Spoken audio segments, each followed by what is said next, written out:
Určitě to známe. Zapneme počítač a je okamžitě připravený. Žádné chroustání, žádné čekání. Za touhle tichou rychlostí stojí technologie zvaná SSD. Dnes se podíváme hluboko do jejího nitra, od jediného tranzistoru až po to, jak bezpečně uchovává naše data. Tak co nás dneska čeká? Projdeme si vlastně všechno, co by se mohlo objevit u nějaké písemky. Začneme úplnými základy. Co to SSD vlastně je? Pak se podíváme na samotné srdce disku, na paměťovou buňku. Zjistíme, proč je tu takový zvláštní kompromis mezi kapacitou a životností. Odhalíme, jak disk chytře žongluje s daty a nakonec rozluštíme tajemství jeho dlouhověkosti. Tak jdeme na to. Ta technologie, co pohání SSDčka, vlastně není žádná velká novinka. Setkáváme se s ní prakticky denně. Je v USB klíčenkách, v paměťových kartách, ve foťácích, no a samozřejmě v našich telefonech. SSDčko je v podstatě jen ta nejpokročilejší a nejvýkonnější forma téhle dobře známé flash paměti. Takže pojďme na první část. I když tomu říkáme disk, je to trochu zavádějící. Uvnitř se totiž vůbec nic netočí. Žádné plotny, žádné čtecí hlavy. Je to čistá, tichá elektronika. Ale co přesně to tedy je? Co je tedy SSD v kostce? Představme si ho jako takovou super rychlou digitální knihovnu. Tvoří ji dva hlavní prvky, paměťové čipy typu NAND Flash, to jsou ty samotné knihy plné dat, a pak ten nejdůležitější díl, inteligentní řadič. To je takový ultrarychlý knihovník, který přesně ví, kam co uložit a kde co bleskově najít. Hlavní výhody jsou asi jasné, že? Obrovská rychlost, odolnost, protože se tam nic nehýbe, a taky nižší spotřeba.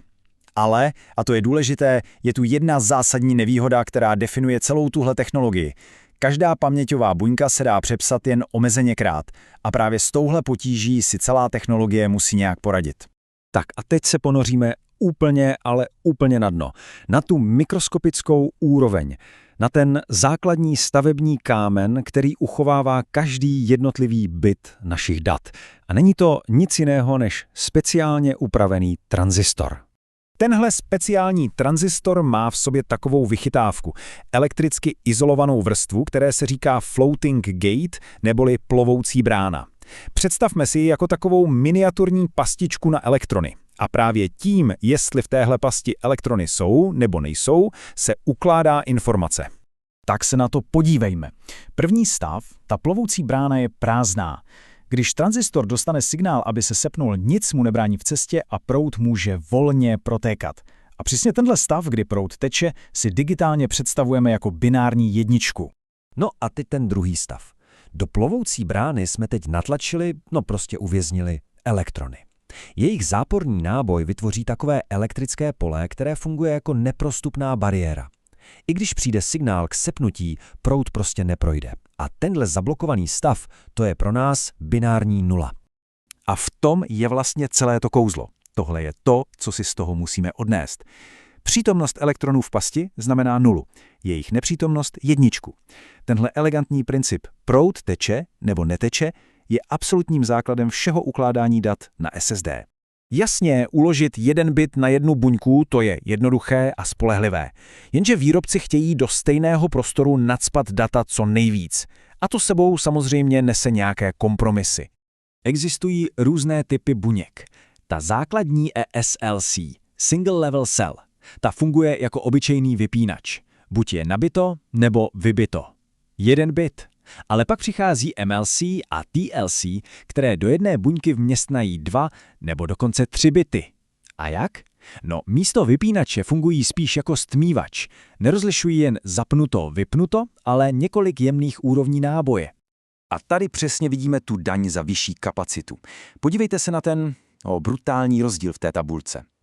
Spolehlivá SLC buňka zvládne kolem 100 000 přepisů, ale TLC buňka, která drží 3x víc dat, vydrží jen zhruba 1000. Tohle je naprosto klíčový kompromis, který si zapamatujte. Víc dat na buňku rovná se dramaticky kratší životnost.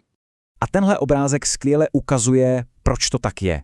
U toho SLC stačí rozlišit 2 jasně dané stavy. Kdežto u MLC už musíme přesně měřit 4 různé hladiny napětí, to je samozřejmě mnohem náchylnější na jakékoliv opotřebení nebo nepřesnost a proto ta buňka selže mnohem dříve. Fajn, takže víme, jak funguje jedna buňka. Ale co teď?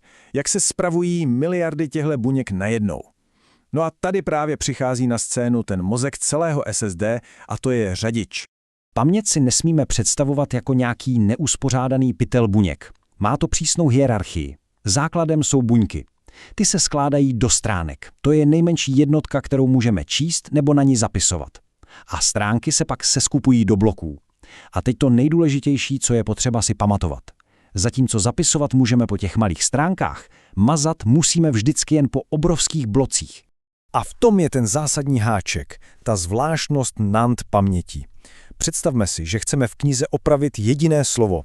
U SSD to nejde tak, že ho prostě vygumujeme a přepíšeme. Ne, musíme vzít celou tu kapitolu, kde to slovo je, kompletně ji vymazat a pak ji celou napsat znova, i s tou naší malou opravou. Takže v praxi to pak vypadá takhle. Řadič si nejdřív skopíruje celý ten blok do rychlé vyrovnávací paměti. Pak přijde ta nejpomalejší část. Původní blok kompletně vymaže. Ve vyrovnávací paměti upraví data, jak je potřeba.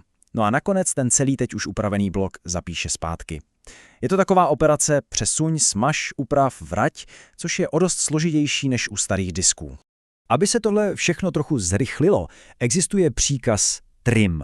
Je to vlastně jednoduché. Když v operačním systému něco smažeme, tak systém řekne řadiči, hele, kámo, tyhle data na těchto stránkách už nikdo nepotřebuje. A řadič si to zapíše a může si tyhle bloky vyčistit dopředu, třeba když se nic neděje, aby byl připravený na rychlý zápis, až to bude zase potřeba. Dobře, takže víme, že se buňky opotřebovávají a že zápis je dost komplikovaný.